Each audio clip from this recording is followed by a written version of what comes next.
Muy buenos días.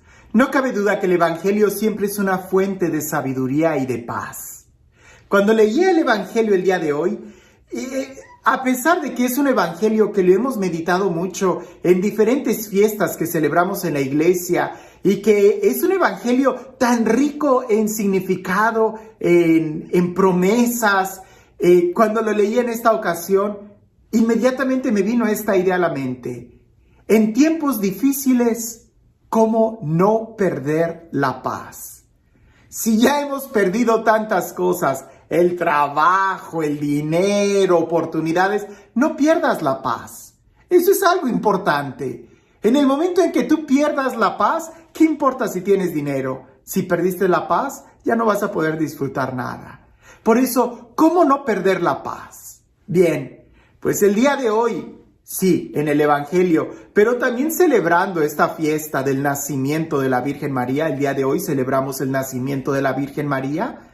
La Virgen María es una persona que nos enseña muy bien a no perder la paz.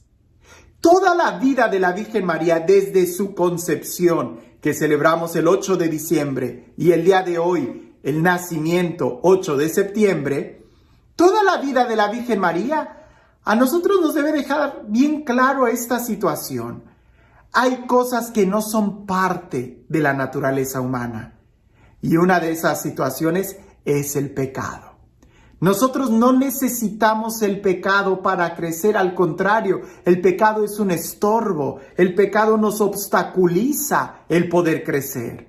El celebrar y recordar la Virgen María es celebrar y recordar que también nosotros podemos crecer sin pecado. A veces nosotros decimos, ay, pues es que déjalo, pues así es. No, así no somos. Nuestra naturaleza es una naturaleza limpia. Sí, tenemos esa tendencia a pecar, pero eso es otra cosa. El día de hoy, si nosotros queremos permanecer en la paz, si nosotros queremos disfrutar la vida, no necesitamos un carro, no necesitamos una casa, ni siquiera necesitamos un trabajo. Lo que necesitamos es no perder la gracia, no perder la paz, no perder la relación con Dios. Y el Evangelio nos va a hablar de eso, de una situación difícil que un hombre tuvo que tomar. Y sin embargo, supo tomar la mejor decisión. Y eso no solamente le cambió su vida, sino que nos abrió a nosotros la puerta a recibir muchas bendiciones. Antes de leer el texto del Evangelio, quiero recordarte que hay varias opciones para la lectura del Evangelio. Usualmente todos escogemos la misma, pero hay varias opciones. Así que antes de que alguien me diga, padre, se equivocó de lectura, depende de la región en la que estés, del país en el que estés, de la diócesis en la que estés y aún así del Evangelio que quieras tomar. Algunas fiestas tienen lectura para la vigilia, para la mañana, para mediodía o para el día. Yo estoy eligiendo esta. Entonces, si tú elegiste o tu párroco en tu parroquia eligieron otra lectura, yo creo que no te hace daño el meditar un segundo Evangelio. Porque después de todo, ¿cuántas veces comes al día? 1, 2, 3, y seguramente que cada alimento que haces al día no es el mismo. Entonces no tengamos miedo de meditar otro evangelio, de profundizar en otro texto. Y el que elijo es el Evangelio de Mateo capítulo 1, versículo 18 en adelante, y dice así. Cristo vino al mundo de la siguiente manera.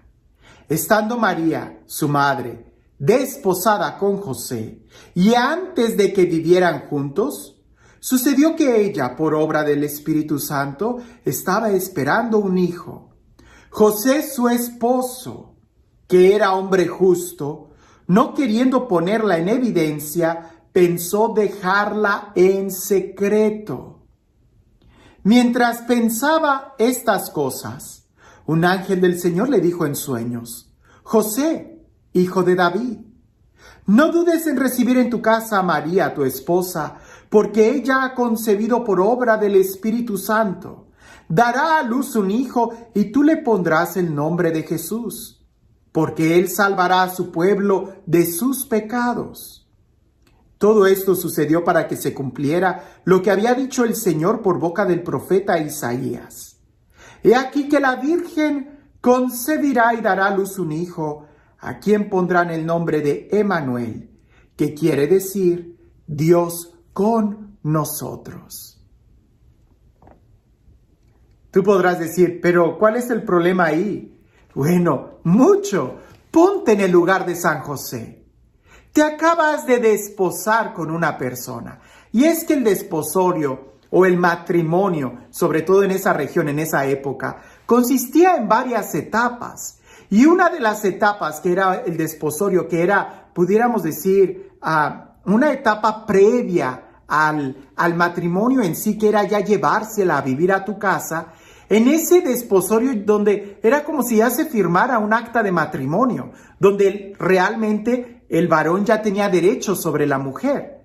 Pero el Evangelio pone bien claro que todavía no vivían juntos y que María estaba embarazada por obra del Espíritu Santo y que María va y le dice a José, oye, estoy embarazada por obra del Espíritu Santo.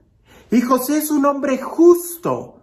Y la palabra justicia en la Biblia tiene una gran relación, similitud, o pudiéramos decir casi sinónimo, con santidad. Y en una situación ordinaria, normal, si el varón sabe que su mujer no es virgen o está embarazada de otro varón, él no la puede tomar porque él asumiría el pecado de ella. Pero en el caso de José y de María, resulta que José sabe que no puede tomar ese niño porque no es de él. Pero tampoco va a denunciar a María, porque si la denuncia, la van a matar, la van a apedrear. Y José cree en la palabra de María, pero al mismo tiempo él no puede tomar ese niño porque él está buscando la voluntad de Dios. Y la voluntad de Dios es que no puede tomar un niño que no es de él.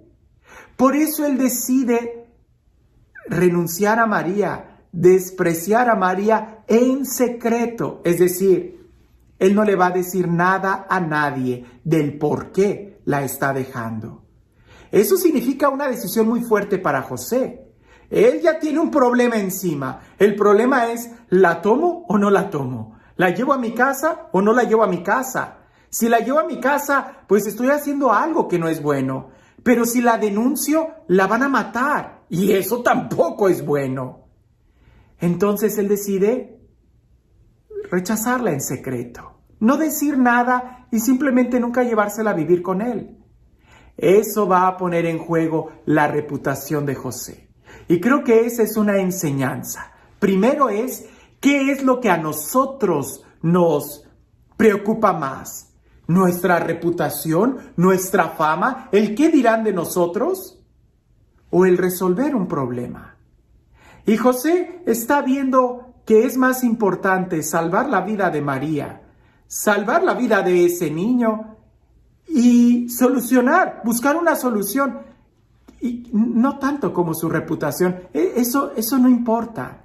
A él le importa lo que Dios diga de él, no lo que la gente diga de él. Por eso, si en cierta situación de tu vida tú estás en un problema, que no te importen los demás. Primero busca tu corazón. Si ya perdiste tu trabajo, si ya perdiste tu dinero, si ya perdiste, qué sé yo, un carro, no pierdas la paz. Porque perder la paz es una decisión propia. Pudiera estarse derrumbando muchas cosas, pero tú eres quien elige perder o no perder la paz. Tú no eres responsable de las cosas que sucedan a tu alrededor. Tú solamente eres responsable de cómo reaccionas. Y tú eres el único quien tiene control en tu corazón. Por eso, primer punto que nosotros pudiéramos decir es, decide.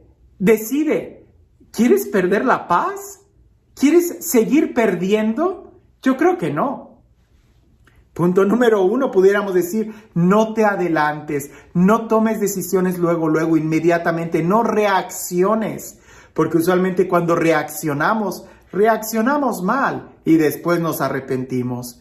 Si José hubiera estallado en cólera, hubiera gritado, hubiera salido de la casa rasgándose las vestiduras y diciendo, ella está embarazada y yo no soy el padre de ese niño, pues sí, todo el mundo hubiera entendido esa reacción de José, pero las consecuencias no iban a ser nada buenas. No te adelantes, tranquilo. Segundo, no entres en terrenos difíciles, en terrenos donde tú no puedas salir, en terrenos donde tú vas a, pudiéramos decir, tú vas a hacer el problema más grande.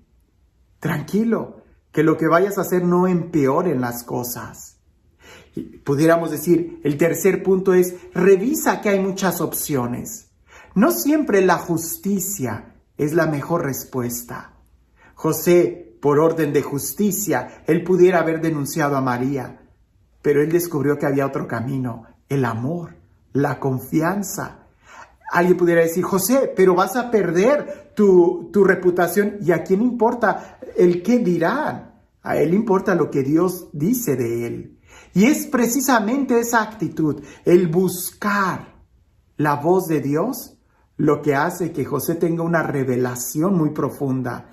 Porque es hasta ese momento donde él entiende el rol que él va a tener en la historia de la salvación. Él va a tomar a María y cuidar a ese niño, que será el Salvador. Lo que aparentemente era una desgracia, era un gran problema, en realidad era una gran bendición para José. Pero si nosotros reaccionamos mal, vamos a terminar ensuciando grandes bendiciones para nuestra vida, o vamos a terminar aniquilando esas oportunidades y bendiciones que tenemos para nosotros. Así que es ahí, escuchando la voluntad de Dios, buscando la voluntad de Dios en primer lugar, donde Dios cambia nuestros planes. No tengas miedo de que Dios cambie tus planes. Dios es experto en cambiar planes. Nosotros hacemos nuestros planes y Dios se ríe de ellos. Tú solamente confía en Dios y sigue avanzando. Deja todo lo demás en sus manos. Porque podemos perder muchas cosas, pero si nosotros seguimos en pie, con la paz, con la gracia de Dios, seguramente podremos esperar cosas mayores. Y este Dios, el Dios de la abundancia, el Dios que nos ama, el Dios que continuamente quiere bendecirnos, quiere pronunciar su palabra, el Dios que quiere cambiar nuestros planes por planes mejores, que sea Él quien el día de hoy nos bendiga, en el nombre del Padre, del Hijo y del Espíritu Santo. Recuerdo esta anécdota que creo que es muy propia para reflexionar en este tiempo. Dicen que esto es un cuento. Esto sucedió allá en Europa cuando la peste negra estaba azotando mucho. Una gran epidemia que ahí estaba sucediendo. Cuentan que había pueblos incluso que de 10 habitantes, 7 personas, de cada 10, 7 morían a causa de la peste negra. Esto está documentado en la historia, esto es verdad. El cuento empieza a continuación. Que había un monje que estaba caminando de un pueblo a otro cuando vio al ángel de la muerte, al ángel de la peste negra, que iba caminando. Y el monje, por curiosidad, le pregunta al ángel, ¿a dónde vas? Y él dice, voy a entrar a ese pueblo de donde tú estás saliendo y voy a llevarme a 100 personas de ahí. Van a morir por la peste negra. Y aquel monje se sorprende, dice, 100 personas son muchas. Y el ángel le dice, son más que suficientes. El monje sigue su camino, el ángel de la muerte entra al pueblo y mata a las 100 personas de la peste negra.